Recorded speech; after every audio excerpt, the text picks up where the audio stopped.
Hi, and welcome back to All Things Equilateral, where we're serious all the time. Today, I'm here with my youngest, Bella. I do know her name, I swear. We're going to do the opposites book tag, which was started by, I really couldn't find the trace of who started it and when, but we watched Bookables do it, and hey, we thought it was going to be really fun, so why not give it a whirl? So, the first question is, what was the first book in your collection? And honestly, I can't even remember. It's been so long. But for Bella over here, the very first book was Ladybug Girl. And she loved this book when she was about Awesome. 3-ish? I was even that. 4? Yeah, I was like 4 or Yeah. 5. What did you love about Ladybug Girl? The fact that she just went on so many adventures, and it was just really cool for me. Because she had a dog and a ladybug costume. And she wasn't afraid to express who she was. Bella loved all the books. We have, I think, 3 or 4 in the series, and I think there are many. I think 6, actually.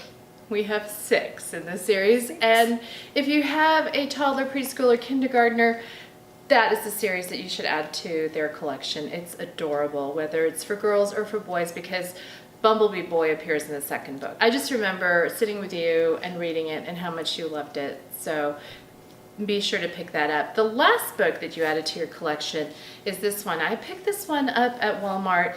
It's Patrick Ness's A Monster Calls, and I fell in love with this book. Literally finished it in a day, not even, just like one sitting, a few hours.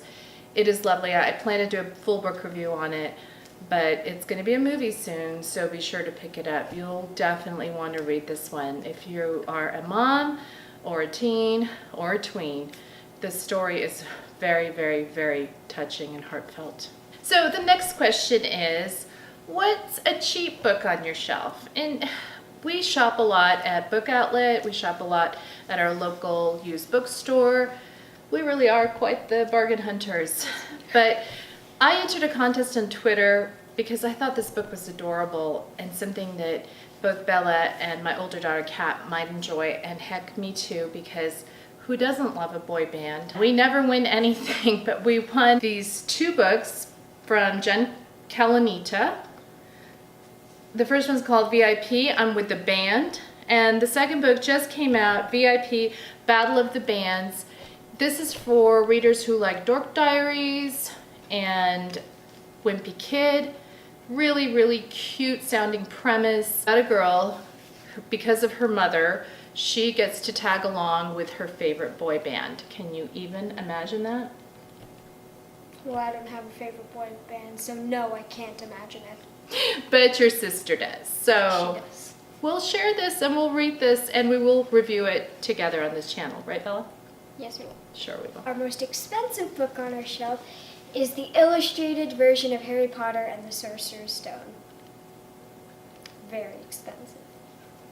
It is very expensive and it's very precious. It is. We love the illustrations in here. I think every bookworm should own this. Question 3 is a book with a male protagonist and a book with a Female protagonist. So I chose Will Grayson as the book with male protagonists. In this case, there's 2.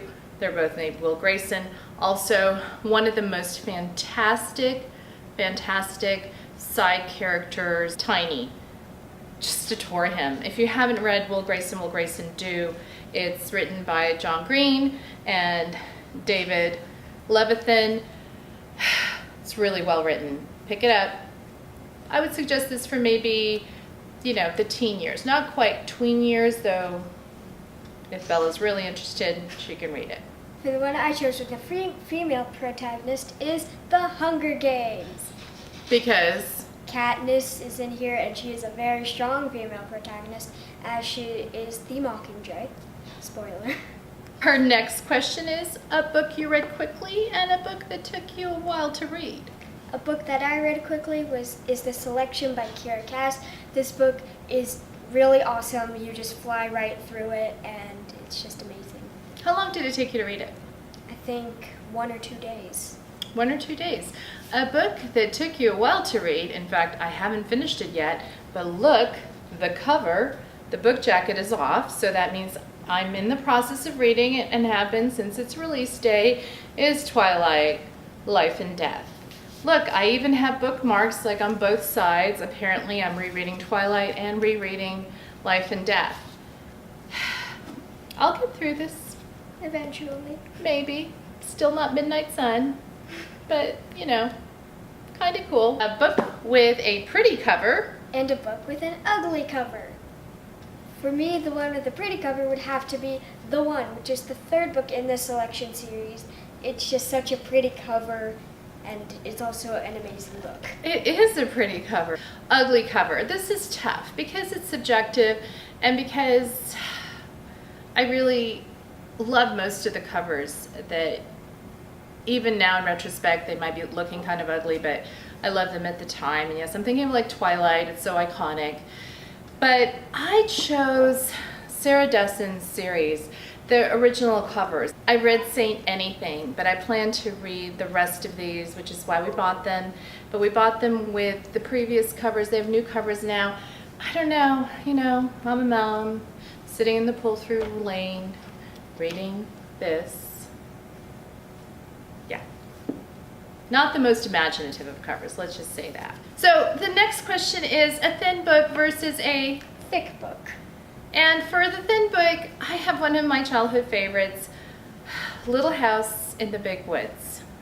And actually it's 238 pages, but the font is huge and there are little illustrations, and it's definitely a book that you should read, Bella. Okay. The book that I've chosen that is a big book is The Order of the Phoenix by J.K. Rowling. This is the biggest book in the Harry Potter series. It's huge. Do you know how many pages it is? It is exactly 870 pages long. Look at that comparison. I can't believe I actually got through it. So the next question is a fiction book versus a non-fiction book on our shelves. And we decided to go with For a the fiction book Hamilton the Musical. because we adore this and listen to it constantly on a loop. Bella, how many times a day do you listen to the whole entire album? On average, about twice a day. And she knows all the lyrics. Yes, I do. Couldn't be prouder. Fiction book because Lin-Manuel did change some facts in the musical that are not in the nonfiction book, Alexander Hamilton by Ron Chernow. Because this is going to be my Christmas read. I'm going to get through the 800 plus pages of this because now I'm obsessed and we're curious. Next question is a romantic book and An action book. I actually own many copies of Pride and Prejudice, which is my favorite romance, historical romance, favorite male romantic leading character, favorite female romantic leading character, Lizzie and Darcy forever and always. But what's your action book? Percy Jackson, The Lightning Thief. This is a very action-packed book, and it's also an amazing book. And it's amazing, one of the reasons from a mom perspective is because it does get kids into Greek mythology and just reading about ancient cultures, getting them interested in history. A good age to start reading is probably 4th, 5th, 6th, 7th grade, just when they're beginning to study ancient civilizations. So the last question is a book that made you happy. And a book that made you sad. So a book that made me happy, I had to think long and hard on this one because there are so many books that make me happy. Anything with Jace in it makes me happy. But just like sheer happiness and everything just going right, impossible odds, and yet, oh, so good. When I think of that moment, I think of Stephanie Perkins and I think of Lola and the Boy Next Door. I have the old edition. My girls don't like this cover as much as the new cover, but I do because there's Lola and there's Cricket. And they are so adorable. If you haven't read this, please do. What made you sad, Bella? A book that made me sad was Out of My Mind. This is a book about a girl with a disability that, like, she can't speak or walk or really move, but her mind, she's really smart, but she can't say any of these things, and she just kind of comes over that, and at the end she's able to talk. And it was very sad.